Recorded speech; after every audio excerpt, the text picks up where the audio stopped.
Good morning everyone. My name is Corey. Thank you so much for tuning in with me today. As the disclaimer goes, I am not a financial advisor. Please do your own research and do not invest in anything you are not willing to lose or hold for a very long time. And while you're at it, please like and subscribe to the channel. Okay, without further ado, let's get into today's news, starting with price. XRP is still sitting at 18 cents. We were at a low of about 17.4 sometime last night, so we are moving a little bit up, but still staying within that range. The traditional stock markets, Dow futures look like they're up about 113 points, S&P 18, Nasdaq up about 85, so it looks like we are still moving up and down inside of that volatile range as well. Let's see, we got Ripple news today. Ripple adds new features to the XRP Ledger 1.5.0 to increase efficiency and use cases. So there's a lot of technical jargon under here, but I'm going to read it anyway. They are supporting gRPC APIs, API versioning, UNL propagation via the peer network, new RPC methods, augmented submit method, improved transaction methods, improved CLI parsing, improved protocol level handshaking protocol, improved package building, and various other minor bug fixes and improvements. So the only reason I'm showing that is to continue to show everybody who's watching this channel that Ripple and XRP are always working to improve their product. They are not slowing down, they are only speeding up and adding new customers. Malaysian remittance firm explains how it's benefiting from Ripple's technology. On Wednesday, April 15th, Malaysian remittance firm Money Match explained how it has been using California fintech firm's Ripple technology to offer cheaper and faster payments to more than 120 countries around the world. Malaysian fintech startup MoneyWatch has formed in January 2015 by three friends who wanted to revolutionize the traditional finance industry. This is when MoneyWatch was accepted into the accelerator program called Cyberview Living Labs Accelerator. And now they are touting how well they are doing with Ripple's technology. Good to see more companies stepping on board. Ajish Sadanand,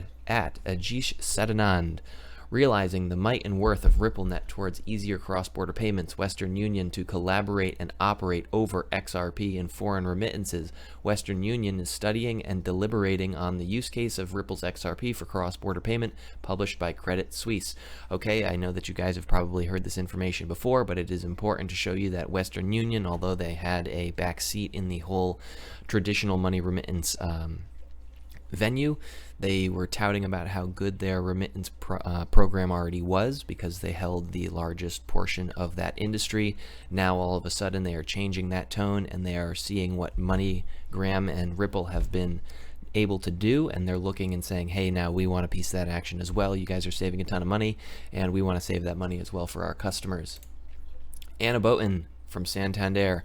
We have talked about her a couple of times. She was in the Davos World Economic Forum talking specifically about Brad Garlinghouse, Ripple, and XRP, how they are using it at Santander, and how it's changing the game for their company.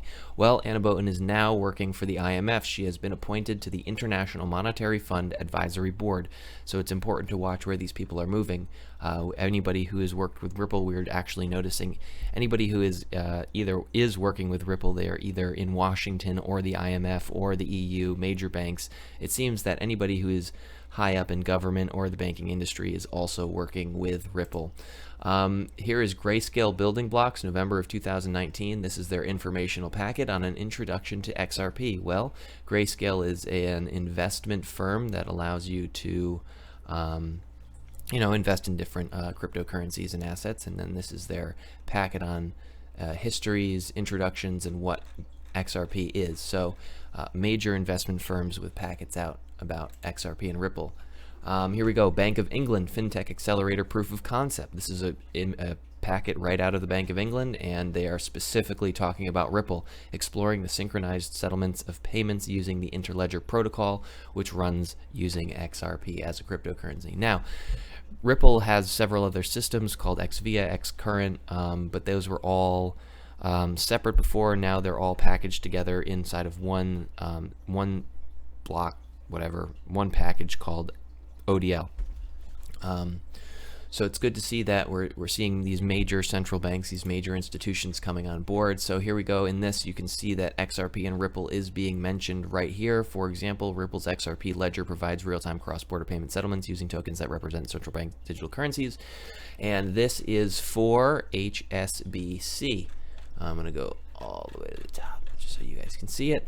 Distributed Ledger Technology and Capital Markets via HSBC. So we've got HSBC, the Bank of England, Grayscale Technologies, the IMF, and Santander all talking about Ripple and XRP and its use case within their system.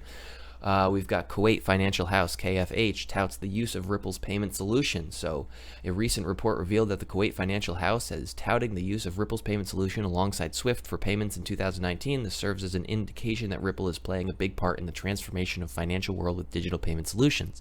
So this was reported in 2019.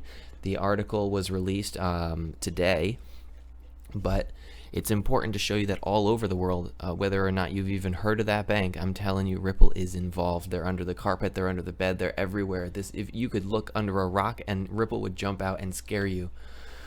So let us get past XRP for a minute and check out what's happening around the world in terms of digital currencies. Chinese local government employees to receive central bank digital currencies in May. So what are they going to be able to do? They're going to be able to receive those digital currencies inside of their bank accounts.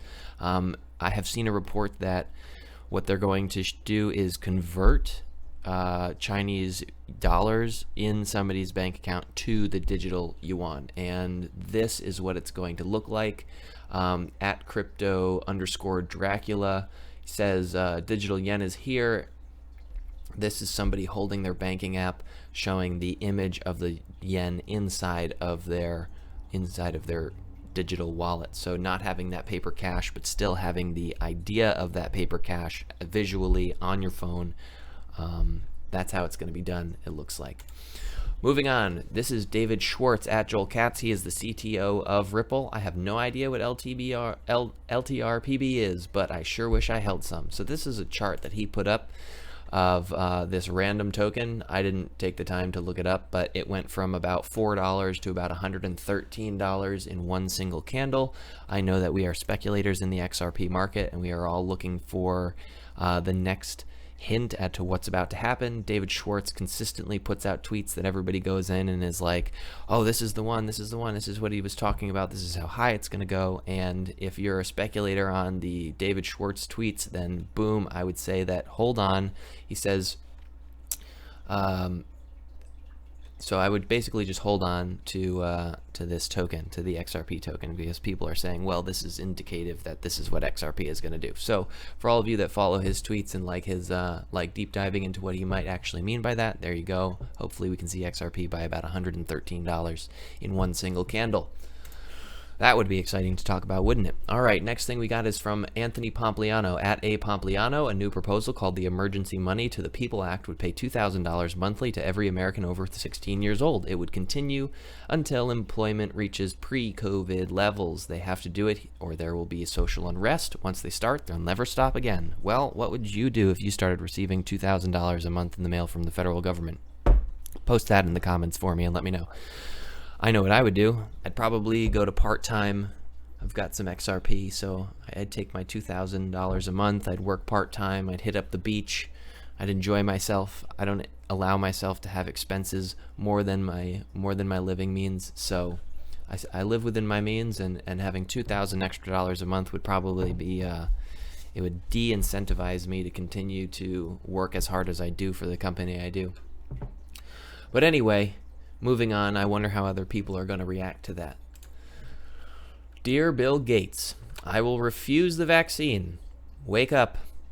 So this is Pastor Greg Locke, and he's basically saying that the vaccine that we're supposed to be getting for this disease he's not going to take it. I've heard a lot of people with their opinions about this, and it was the only reason I have this was I was watching a new series, or an old series, but the new seasons are out on Hulu, of Future Man.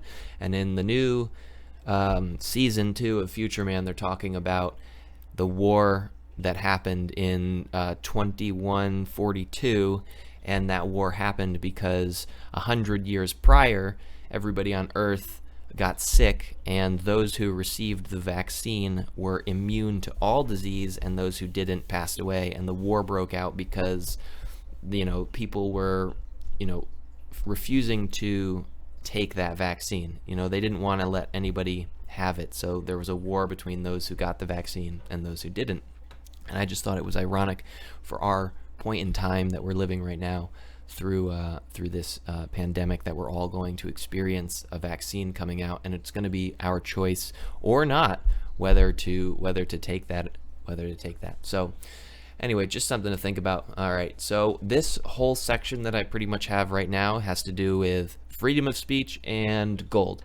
So first, we're going to start with the freedom of speech thing. I do love London Real. I'm sure that if you're on this watching this channel, you probably have seen London Real as well. But he had his David Icke video banned, as well as several of his other business accounts on LinkedIn.